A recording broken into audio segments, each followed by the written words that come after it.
The NASDAQ just hit brand new all-time highs, right? But the crypto markets are giving everyone absolute whiplash. Oh, total whiplash. It's been crazy. Like, are we seeing a genuine, sustained turnaround, or is this just, another massive head fake? That is the million-dollar question. Right. So today, we are pulling apart the brand new Vantage Plus weekly crypto analysis. Freshly published today, actually. May 3rd, 2026. Exactly. And the core mission for this deep dive is to figure out if the bull market is actually back. And to answer that, I mean, you really have to weigh two massively conflicting forces. Right. Sort of setting the macro weather first. Yeah, exactly. Because on one side, you have traditional equities pulling crypto up. Like last Thursday, the broader equity market did a complete 180. The S&P is climbing. Yeah, the S&P 500 is climbing. And the NASDAQ, which historically acts as a highly reliable leading indicator for crypto, just keeps marching upward. So traditional equities are basically this rising tide, but then, well, the anchor dragging on the other end of the rope is the calendar. Right, because it's May. Yes, it's May. That old sell in May and go away adage. It isn't just folklore. No, it's very real. Historically, the summer months just suck the volume right out of risk assets because traders literally step away from their desks. Growth doesn't usually resume until September. It's a brutal tug of war. So which force is stronger right now, the rising tide or the summer anchor? Well, you can see that exact tension mapped out on Bitcoin's chart. Like, it almost dipped last week. But it held on. Right. Instead, it punched right through heavy resistance near $78,000. It's trading strong right now at $78,765. Wow. Yeah. And now it's gunning for the mid-80s, specifically that $82,500 zone. Because back in March 2025, that $82,500 level was the absolute floor for Bitcoin. Exactly. And it's a classic technical rule, right? When a floor collapses, it becomes the new ceiling. Yep. Support becomes resistance. So Bitcoin is basically acting like a snowplow right now, just trying to smash through that old icy ceiling. That is a perfect analogy. But if Bitcoin is the snowplow, the rest of the market isn't necessarily following in its clear path just yet. Right, like Ethereum. Yeah, take Ethereum. It's sitting at $2,323. It's safe, hovering nicely above its 50-day moving average. Which, just for anyone listening who needs a quick refresher, that just means its current price is staying consistently higher than its average price over the last 2 months. Right, so the medium-term trend is still its friend.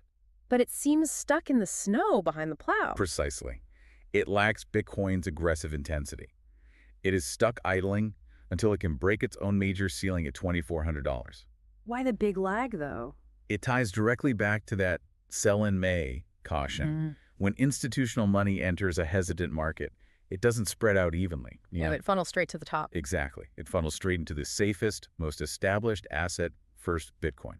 That completely grounds the snowplow analogy. Bitcoin is hogging all the institutional liquidity. It really is. So Ethereum is literally starved for trading volume until Bitcoin finishes clearing the road. Exactly. And if Ethereum is starved for volume, the smaller altcoins are, well, practically parched. Which explains XRP and Solana. Yeah, XRP is at 1.3922. It's managing to stay constructive, holding just above its own medium-term moving average. But it still needs to grind past that $1.50 mark. Right. Yeah, and eventually $1.60 to officially snap its bearish streak. Okay, but then you have Solana. And I have to push back a little on the broader market optimism here. Go for it. If the NASDAQ is surging and Bitcoin is smashing resistance, how is a major player like Solana completely left out in the cold? It's at $83.89, hovering dangerously close to a cliff edge near $78. Because it goes right back to that liquidity funnel we just talked about. Right. Capital is highly selective right now. Broad risk appetite just does not exist for the altcoins today. Solana is entirely range-bound. Completely missing the broader market sentiment. Completely. Traders are nervously watching that $78 floor, hoping it avoids a steep bearish drop. To even hint at upward momentum, it has to reclaim its own March 2025 pivot point. Which sits way up at $105, so it's got a long way to go. It really does. So for you listening, the roadmap for your portfolio is clear, but definitely cautious. Very cautious. We have massive macro tailwinds from traditional equities actively fighting those seasonal summer headwinds.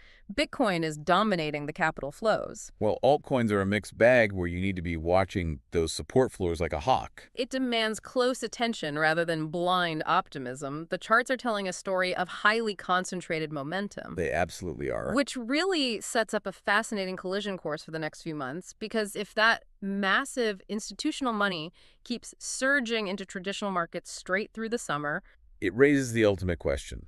Will this be the year crypto finally breaks that historical sell in May curse? Exactly.